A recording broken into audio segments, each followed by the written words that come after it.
শুক্রবার জুমার নামাজের সময় ঘনিয়ে এসেছে। মসজিদে একে একে জমায়েত হচ্ছেন মুসল্লিরা।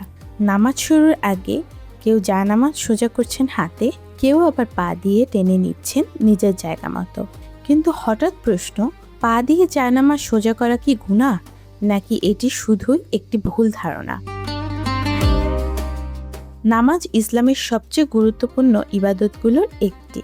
তাই নামাজের সঙ্গে সম্পর্কিত ছোট একটি বিষয় নিয়েও মুসল্লিদের মনে সংশয় তৈরি হওয়া স্বাভাবিক। হাদিসে এসেছে, রাসূল সাল্লাল্লাহু আলাইহি ওয়াসাল্লামের চাটাইয়ের উপর নামাজ আদায় করতেন।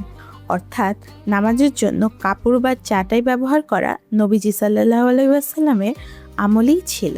কিন্তু পা দিয়ে জায়নামাজ সোজা করা যাবে কিনা এমন কোনো সহিহ হাদিস নেই। তাহলে কি পা দিয়ে জায়নামাজ টেনে ঠিক করলে গুনাহ হবে? উত্তর সাধারণ, জায়নামাজ হলে না। তবে এখানে আছে গুরুত্বপূর্ণ বিষয়। জায়নামাজ যদি কাবা শরীফ, মসজিদ বা ইসলামের কোনো পবিত্র প্রতীক থাকে, তাহলে সম্মানের কথা বিবেচনা করে পা দিয়ে সেটি নাড়াচাড়া না করে উত্তম। কারণ ইসলামে শুধু নামাজ আদায় করাই নয়, ইবাদতের আদব ও পবিত্রতার প্রতিও সম্মান দেখানো গুরুত্বপূর্ণ। তাই এই জুমায় জায়নামাজ সোজা করতে গিয়ে অযথা গুনাহে ভয় নয়, বরং মনে রাখতে হবে আমাদের ইবাদতের আসল সৌন্দর্য কোথায়, জায়নামাজের ভাঁজে নাকি আল্লাহর প্রতি আমাদের একাগ্রতা ও আন্তরিকতায়।